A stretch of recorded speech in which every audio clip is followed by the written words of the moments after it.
Welcome back to the Tulsa World Sports Extra Show. I'm your host, Juwan Lee, joined today by OU beat writer Eric Bailey, columnist Barry Tramel, and OSU beat writer Tyler Waldrep.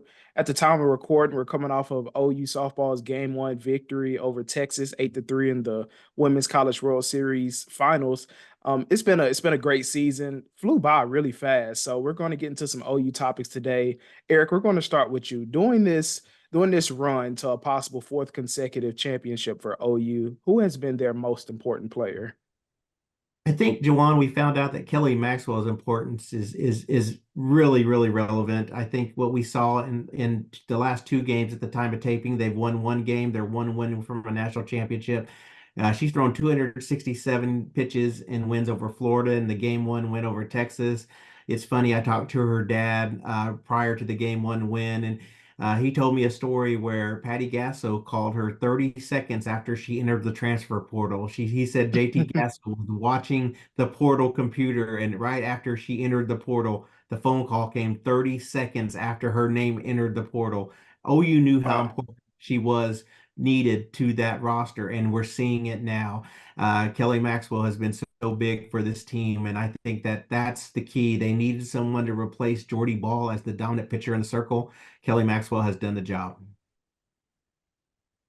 Yeah, Eric, you're right. Of course, well, sometimes we forget that the pitcher's always the most important player in softball. In this era of all these home runs and Lauren Chamberlain sort of set the standard for OU 10 years ago, and then along comes Jocelyn Allo, and now you've got the three superstar seniors that have been here for so much success, and Tiara Jennings and Jada Coleman and Kenzie Hansen.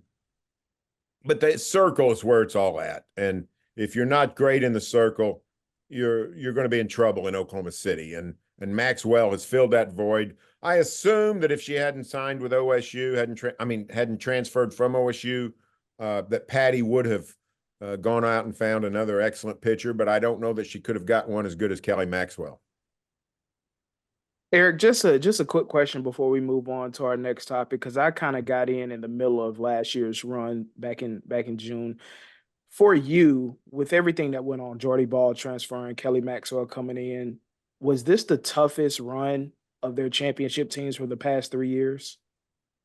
I think so because, first of all, just winning one national championship is tough. You ask any coach out there, just getting one is the hardest thing in the world. And to win three, let alone maybe a fourth, that's incredible. And I think just the pressure going out there knowing it's not just winning one, it's the expectation of winning one. I think that's the hardest thing.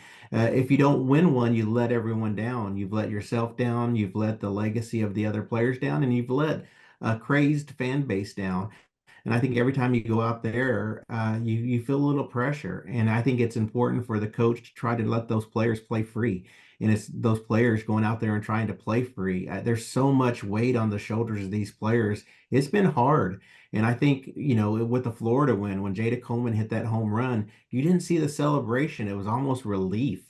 And I think that's what they're feeling a little bit. I don't know if they do win this championship, will we see more celebration or will we still see more relief? It's yet to be seen. It's going to be tough to win that last game, but I want to see if it's more celebration or relief when it's over. So transitioning to our next topic, in the softball finals right now, we have OU and Texas, two teams who are going to make that transition from the Big 12 to the SEC.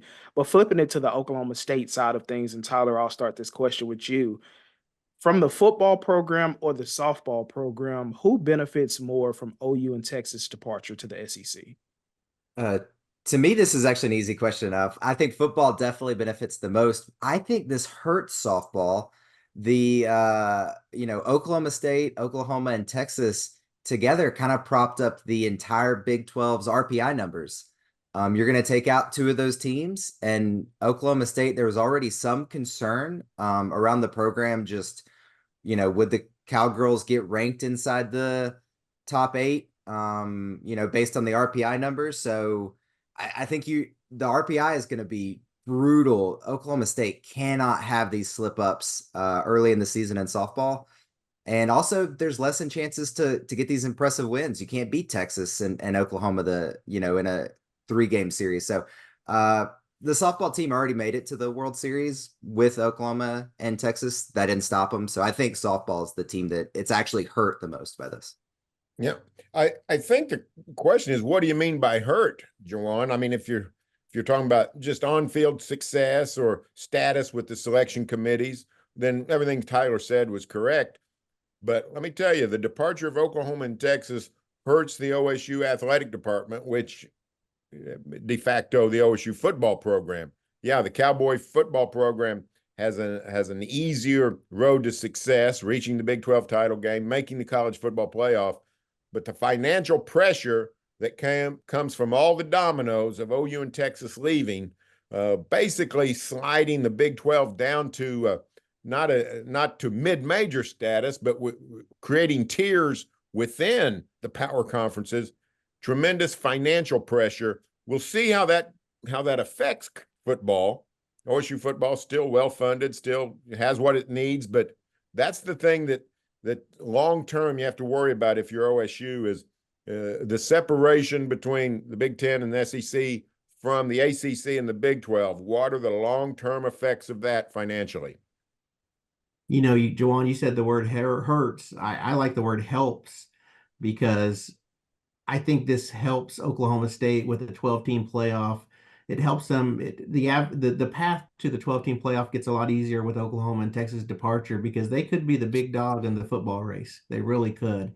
And but going back to hurts, yeah, I agree exactly with what Tyler said. It really hurts the softball, the RPI. I mean, it's good that Oklahoma State and Oklahoma are going to play a softball game, a non-conference game in the season at Hall of Fame Stadium, or excuse me, not Hall of Fame Stadium, at Devon Park. That's what's going to happen, and I think that's going to be really good for them as well. So, but yeah, I think Kenny Gajewski, he's going to really have to bolster that non-conference schedule to jack up that RPI so he can get a super regional. The path to a super regional, the path to playing home games throughout until you get to Oklahoma City is going to be a lot more difficult, because he won't have Oklahoma and Texas on the schedule. He won't have 6 games built in on the schedule that'll jack up that RPI.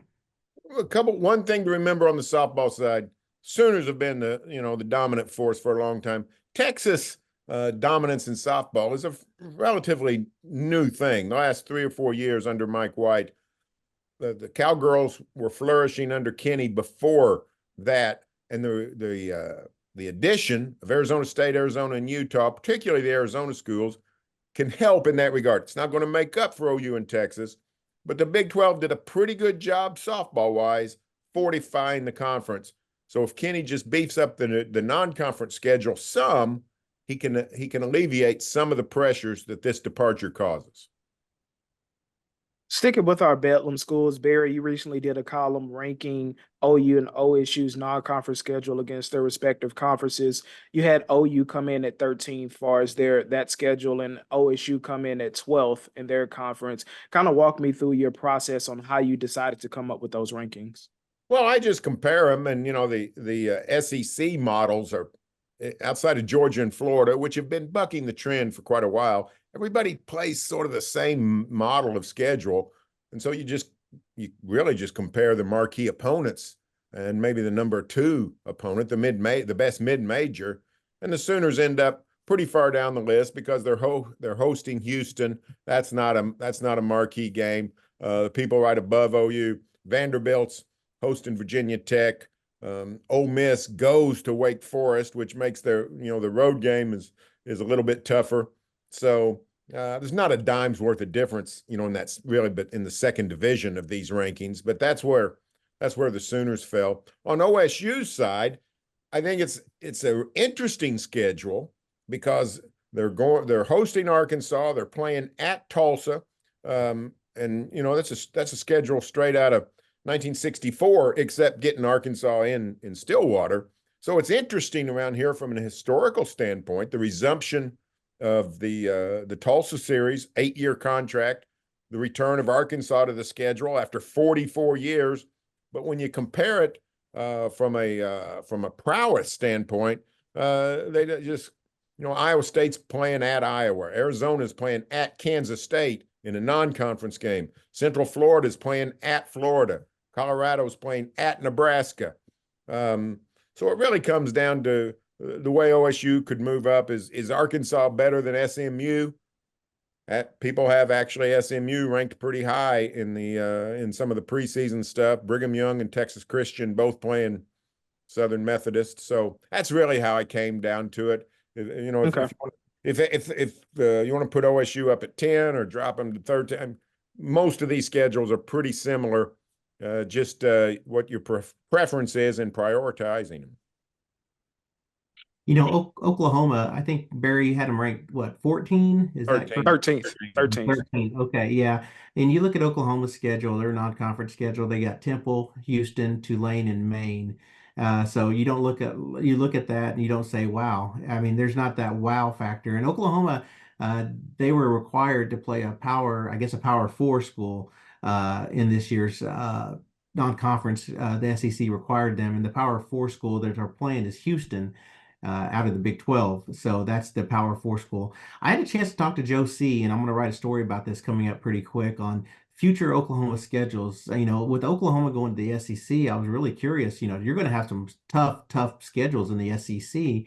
Is Oklahoma still going to face a marquee opponent in non-conference play? Because that's what Oklahoma's done typically in the past. You know, that SEC schedule is going to be a bear. And Josie said, yes, that's still going to be the plan. There's still going to be those marquee games in non-conference. Now he has to wait to see if OU is going to play an 8-game schedule or a 9-game schedule. So he's waiting to see how that's going to play out. But the plan is still to play that marquee opponent. Now in the future, they do have Michigan in 2025. They do have Nebraska coming up in I think it's 29 and 30. And they have long term, they have Clemson in 35 and 36. So those marquee opponents are out there. And so the schedule is going to get tougher in the non-conference. It's just waiting to see what's going to happen with the SEC, and are they going to go to 8 or 9 games? And get this, Barry and Tyler, Oklahoma, when you look at the schedule in 25, when you count in that SEC schedule, those 8 games, Oklahoma is going to play Michigan, they're going to play Texas, and they're going to play Alabama in the same season. Who would have thought that years ago? That's a monster 12-game schedule to have those 3 opponents in the same season. Straight out of 1973. That's the way people used to play football, guys. You're too young to remember it, but people used to not schedule victories. They scheduled games. It was a wonderful thing. Tyler. I'm sorry, Barry. Who would have been the coaches then? Would that have been Schembechler, Bear Bryant, and Woody Hayes, all those guys. Let's save the history lesson for another show. We have plenty. We have all summer to talk about it. Tyler. Yeah, I'll jump in and I'll defend Oklahoma State's schedule a little bit. Barry had the Cowboys down at 12. I'm not gonna say the Oklahoma State has the toughest schedule in the non-conference schedule in the conference, but I would probably have Oklahoma State up in that 7 to 9 range. I definitely have them over Arizona State. I'm not expecting much from Mississippi State. Wyoming is fine. I'd have them above BYU. Not expecting crazy things from SMU. Again, Wyoming. Maybe Barry just likes Wyoming more than I do this year, and that might explain it. The interesting debate for me is like the Colorado. I think you could debate at Nebraska, at Colorado State. I agree with what Barry said. That's tough. And then they have North Dakota State in there too. And then Arizona, basically just 2 wins and then a trip to Kansas State.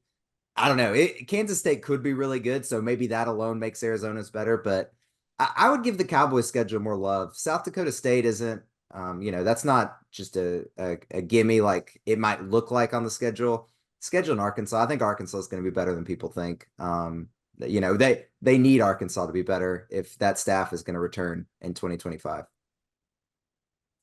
All right, guys, moving on to our rapid fire segment. We'll see how rapid this segment is because these guys like to talk, but we'll start off with Barry with our first question. ESPN recently released their football power index. They had OU ranked 8th, OSU ranked 26. Barry, your thoughts on that? I'm going to be rapid. I'm going to be inside of 30 seconds. Go.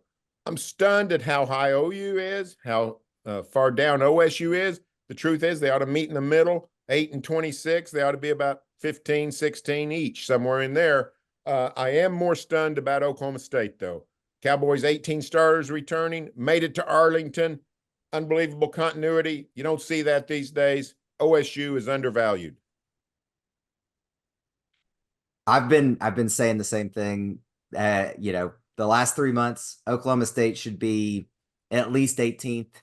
I could argue Oklahoma State should be as high as 12th. Eric, for your question, if you were to put this year's OU softball team in a bracket with Patty Gasso's previous 7 national championship teams, which team comes out on top? That's almost like asking a parent which one's your favorite child. I think if you're an OU fan, it's hard. But I really do like last year's team. Just the setup. They had a balance of everything. You had Jordy Ball, who was a dominant pitcher. You really can't undervalue that defense. That defense was awesome. And they had power, they had speed, and they only lost one game by 1 run. Best record ever all time in softball history. So I'd have to go with last year's team. Yeah, you know what? I think I'd agree. Everybody could still be trying to score on Jordy Ball in the World Series and wouldn't be successful. The other thing is, this might, if Patty wins, and I think she's going to, I think it might be her worst champion. Nothing wrong with that. It's always great when you can win when you don't have the most elite team. Tyler, for you, who was the MVP from Oklahoma State softball season? Yeah, it's Lexi Kilfoyle. Couple other players had MVP stretches. Lexi Kilfoyle is the only one who had an MVP season start to finish.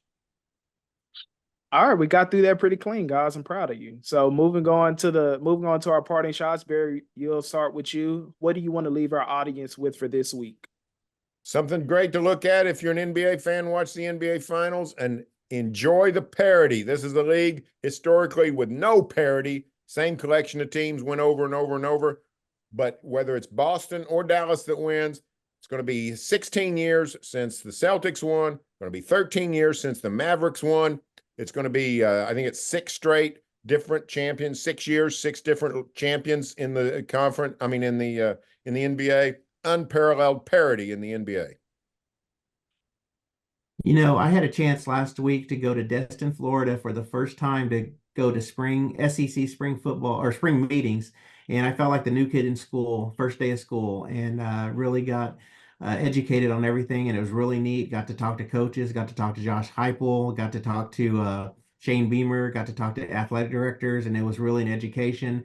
It really does mean more. It really does. And I had a good time. We got some stories coming out. I'm working on something on Chris Del Conte and Joe Castiglione, their unique friendship as they usher into a new era. Both schools joining the SEC, so looking forward to that. It's going to be a fun time. The countdown is on. It was years, and then it was months. Now we're into weeks and pretty soon days until Oklahoma and Texas join the SEC. It's hard to believe it's almost here. For the media members, it's a fun time for us too as we get ready to move into the SEC.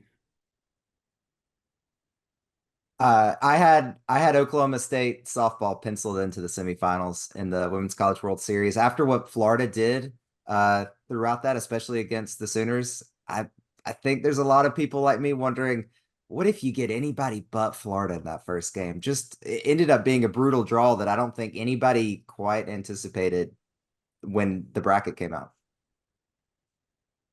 All right, well, hopefully when you guys see this episode, Patty Gasso would have clinched her 4th consecutive national championship.